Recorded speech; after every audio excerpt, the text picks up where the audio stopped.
On tonight's show, Last Golem Master feels like laziness is a virtue. Big headline Nusic makes a big boo-boo. World of Weirth speaks a world of nonsense. And Huckleberry Spyder defends an indefensible position. Welcome, friends of the internet world, to Driving and Dragons. I'm your host, Daniel, and you have found yourself at the beginning of yet another dive into the depths of mockery on intelligence as a dump stat. Remember, folks, your super stickers, memberships, and Patreon pledges all go towards building cool cars to give away to cool people in the hobby. We won't spend too much time beating around the bush today, so like the video, share it with your friends, hype it to the moon, and buckle up because it is time to rock and roll. Speaking of, I whipped up a riff to back the intro into the series here, guys, so drop a comment below and let me know what you think of that music. So let's do this. Last Golem Master joins us from the land of the rising sun this week, and his comments come from the land of falling IQs. While I'd like to put this under the category of just didn't think it through, old Golem Master came out with one comment to justify one of the absolute worst pieces of TTRPG advice on the planet. What's he advocating for? Well, he's preaching the virtues of only ever playing one system forever, gang. You see, the handful of basic rules concepts that are tailor-fit to specific playstyles and genres are oh so difficult to learn, so instead of using the best tool for the job, we should forever and ever simply force the system we picked up first to work. Want gothic horror? D&D. Want cyberpunk? D&D. Want ultra-futuristic sci-fi? You guessed it. D&D. Look, I'm a good old country boy hot rod builder. I know all about making it work. On this very channel, you have seen me take a ball-peen hammer to a breaker bar on a ratchet instead of driving to the shop to hit a stubborn bolt with an impact wrench. But this is just stupid. One of the shortest of shortcuts to making sure that your campaign is successful is making sure up front that every choice you make as a GM caters to that campaign, and that starts with picking a system that's designed to enhance the features you want highlighted. But it goes much further than that.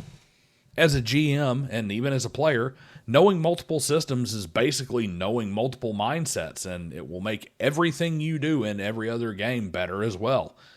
This is simply an appeal to laziness. Learning something new takes effort, so don't do it. If we ever drop a third nuke on Japan, this idea would be an excellent target.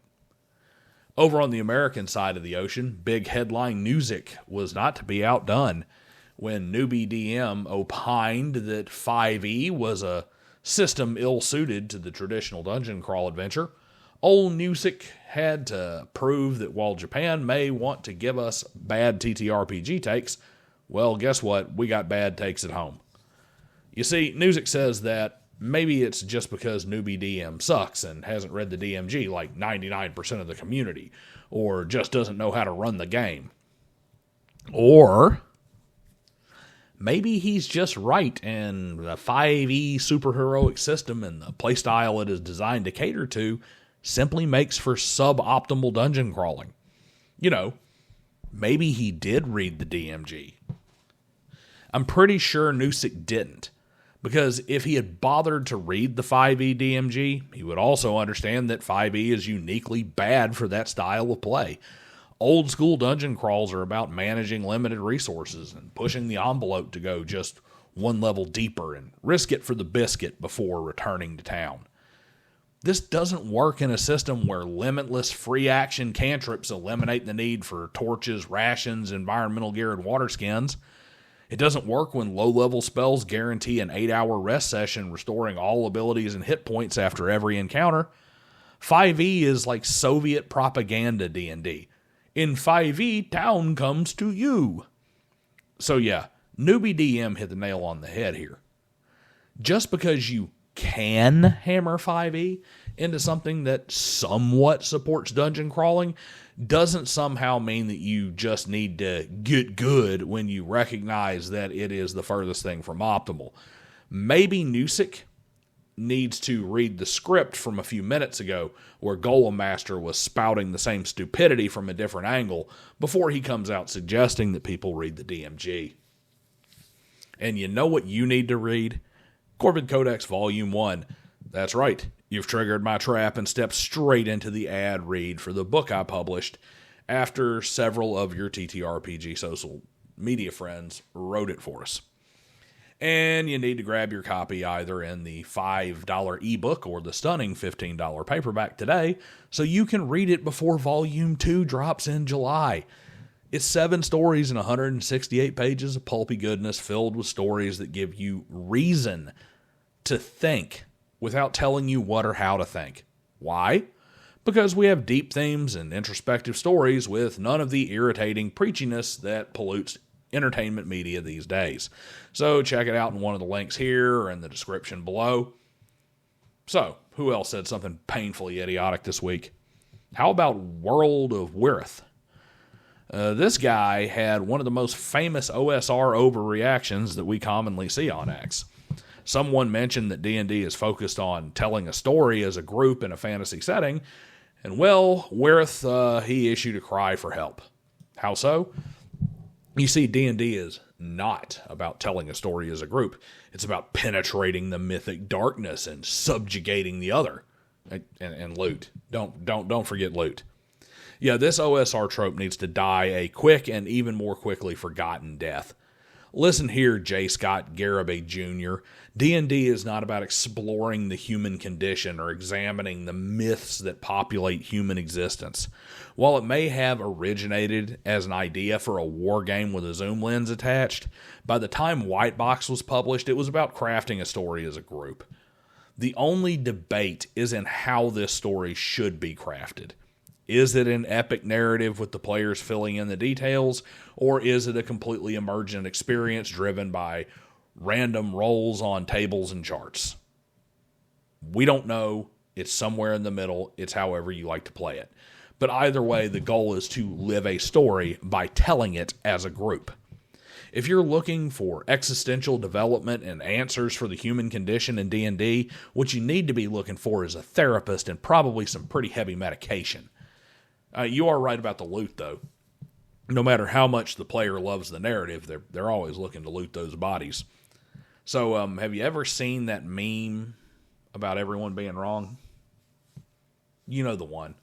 The one where the guy's standing in the crowd saying, "Yes, you're all wrong."